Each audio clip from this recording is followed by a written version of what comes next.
that guy only want to go on one way? Yeah, no, it'll go on any way you want it to. It's just, I gotta get this shit all plugged in. Click. Sick. All right, so there's these needle bearings right here on the end. There's 4 of them. They're 2 halves per. And basically what you need to do is you need to get them back on the, what would this be, the main shaft here? Yep. And the only way we could get them to stay on there was by putting grease on there, because you need them to stay in order to put the LSD back in there, and then make sure that you connect it back with the electrical plug there. And then you got to put this back on. So this little snout only goes one way. This little tab goes into this slot. Okay. And this, so you get it kind of set up. And then you got to get this plugged onto your tab here. So we got our tab in, here, click. And then see that little, it's the space right there. So that's how that goes. Okay, and then a little tab over there on the side. Yep. Okay, so it goes in the hole, and it clips on, and then the little tab you can see by the bolt hole.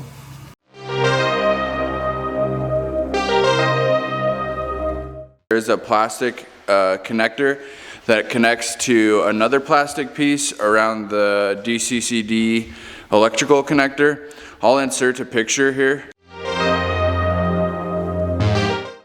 I had to get some outside counsel. Thank you, Johnny Trans, for answering my questions.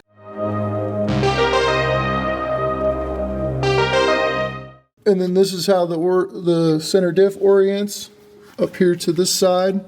So when you're putting the tail housing back on, you need to make sure that this is up like this. And it's kind of hard because it's going to want to spin. The wire will kind of hold it in place, but not all the way. Yeah, so the tang he's talking about there on the left, the little hoop looking thing, needs to be pointed to the driver's side. So I think at this point, yeah, we are pretty much ready to go over to the tail housing. And we've got everything all, we got the sealer on with a bunch of RTV black. And our transfer gears are all put in the tail housing. Make sure it's clean one more time. And at this point, everything's connected, ready to go back in. And then from there, we'll just seal it up, put the bolts in, and that's a done deal. All right, so these little 2 prongs here, those are what that U-hoop right there is gonna sit inside. So basically the tapered bearing there is gonna fit up in that hole right above. In this race? Yep. And then this hole for the other gear is gonna go over those needle bearings, and it's gonna align within the splines of the LSD down here on these other little splines. So at this point, we're pretty much ready to go ahead and put it up. And we're gonna stick this. Was there supposed to be a seal right here? The seal is in there. Okay. And there's a seal in there. That goes over, that's your shifting fork. Okay. So we're gonna slap this in here now that we're ready. All right, here goes nothing.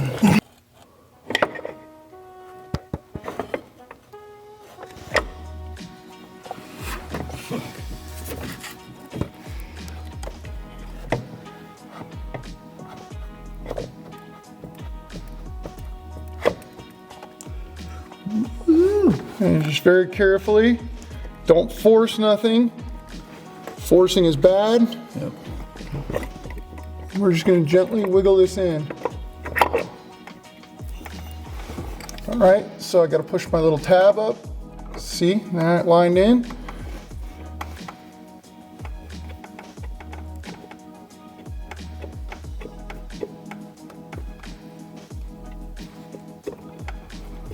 Okay, let me get up out of here. We're gonna need to twist the output shaft or something. Basically I feel we're hung up on right now is basically just those splines on that one gear, trying to fit within the LSD. All right, I put the camera down to go grab this yoke here to put over the output shaft, and he got it. Great.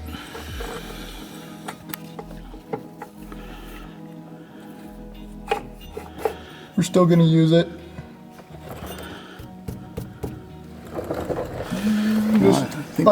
I'm just double checking everything. Yeah, so basically we should be on the dowel pins now. Yep. Okay.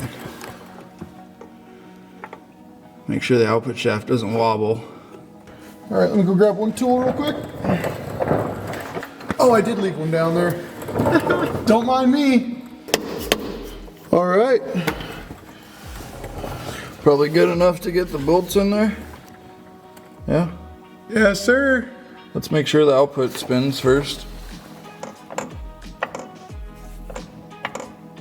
Shove that bitch in there. What's that? Tung tung tung.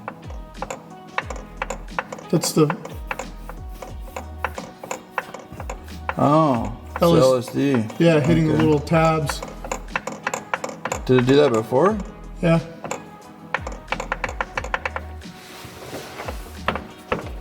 Okay.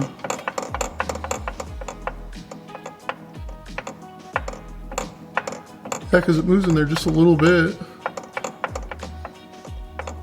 Yeah, and I think when it's electronically controlled as well, too, right? Yeah. I should change that. Yeah, well, it'll only spin one way. The tab will only push up against one side. Now, if you remember in our previous video, these bolts are all vary in length, and I had set them out here so that we know which ones went where.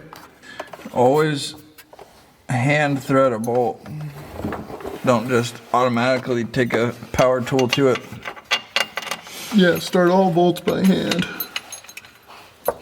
You can easily, very easily cross thread aluminum.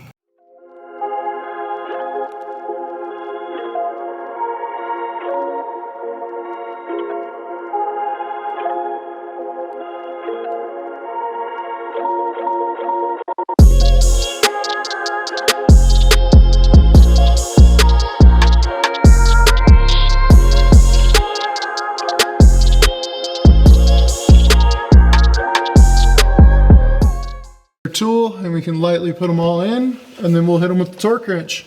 If you got a giant glob coming out, chances are it went into the case. You don't want that. You want this nice fine line all the way around like we got here. Yeah. Too much RTV is not necessarily a good thing. In most cases, too much is a bad deal. Because it gets in holes, it plugs up oil galleys, it does bad things. And you'll never know. So we made sure we used very minimal, enough to just seal it.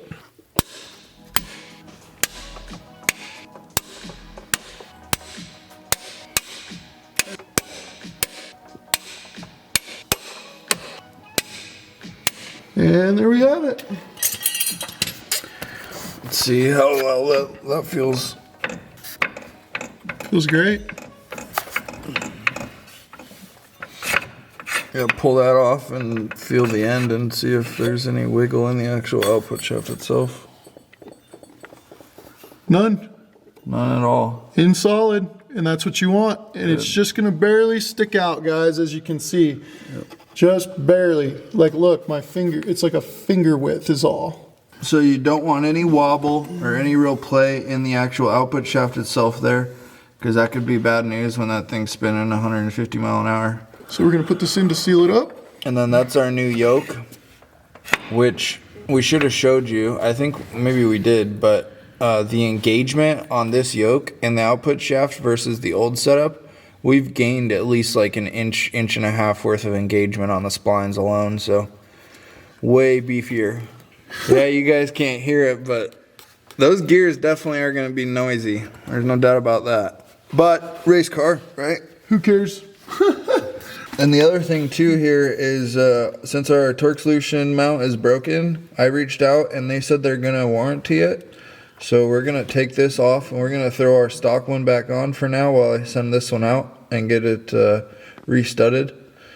And when we get it back, we'll go ahead and slap it in. But for now, in order to keep the transmission mounted up, we're gonna put the stock one back in and hook up all the linkage and go that route. But for now, everything's sealed, happy with it, sounds good, feels good. So now we're gonna put all the shifter back in. Yep, we'll get our 3 bolts for our mount put back in. All right guys, so the light's really shitty, I apologize, but we've gotten all the bolts in, all torqued to 35.4 foot-pounds, all 10 of them. One major thing is obviously you don't want any play in the output shaft itself, which kind of helps putting the yoke in there to align it, but if we pull it off, I mean, that thing is super solid. So next, basically, we need to remember our roll pin. You probably can't see it very well. It's way back up here behind this bracket. We just have this in loose. We just got it all ready. But that roll pin's way up there. Yeah. And remember in our previous video, we had marked which way the shifter had oriented with our X on the bottom. Yep, so basically put your roll pin punch back in, proper orientation, and then you can put these 3 12mm bolts back in for this mount that's gonna hold the linkage right there. And then there's a cotter pin for the, what would that be, the reverse lockout? Yeah, this is our reverse cable right here. We have our little washer and our clip. So those will be our 2 pieces we put in after we get all this set up.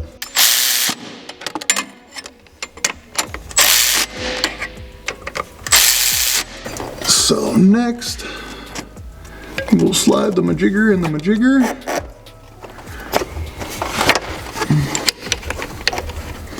And you're gonna have to get this in first before you can get your reverse lockout cable in. So. Yeah, and all you gotta do is just thread that bolt back in. There's that nut's welded onto the other side, so.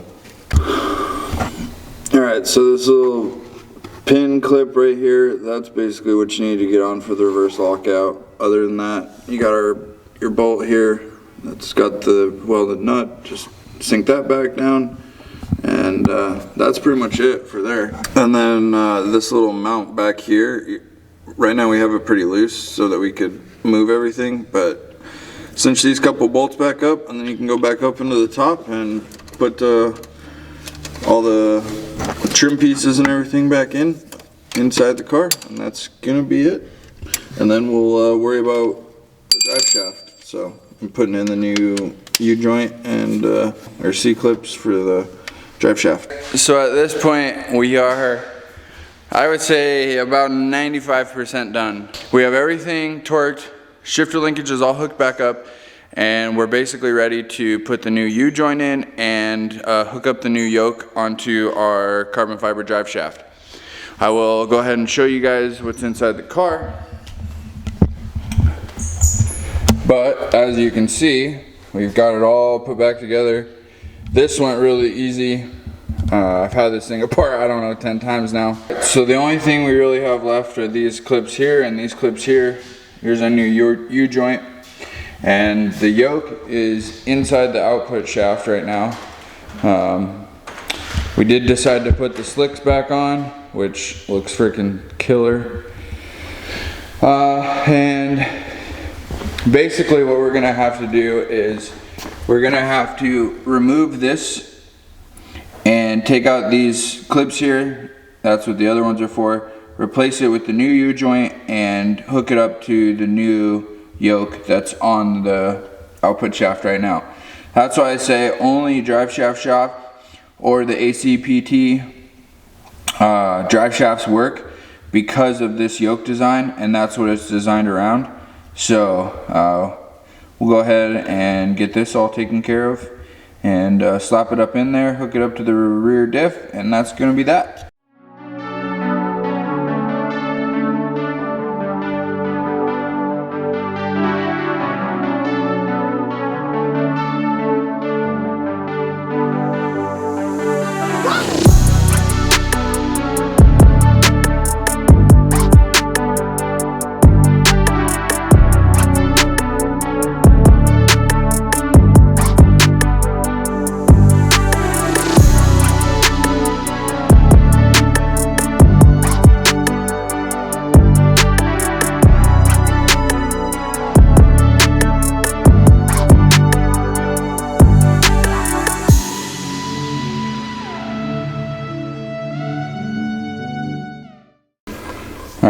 we go.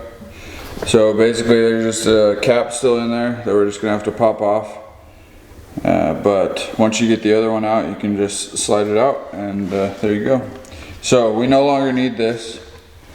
This one is the stock one. And this is our new U-joint. So basically we're just reversing exactly what we just took apart. Alright guys, so I said we were about 95% done. Now we are 100% done.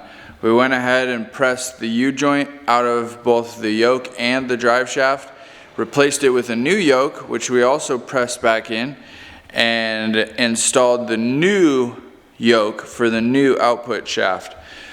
Now we went ahead and put the drive shaft back up in, bolted it up to the rear diff, and everything inside the car is all put back together, and everything underneath the car is all put back together. So I'm just gonna go ahead, quick run through everything we did underneath the car, inside the car, and that's gonna be a wrap. Alright, so first and foremost, we went ahead and we got all the tail housing put back together, and we put the transmission, the old transmission mount back in, bracing everything. Went ahead and put all the yoking together, the new U-joint, and then we went ahead and bolted it back into the rear diff there with our supplied hardware and put our drive shaft loop back together.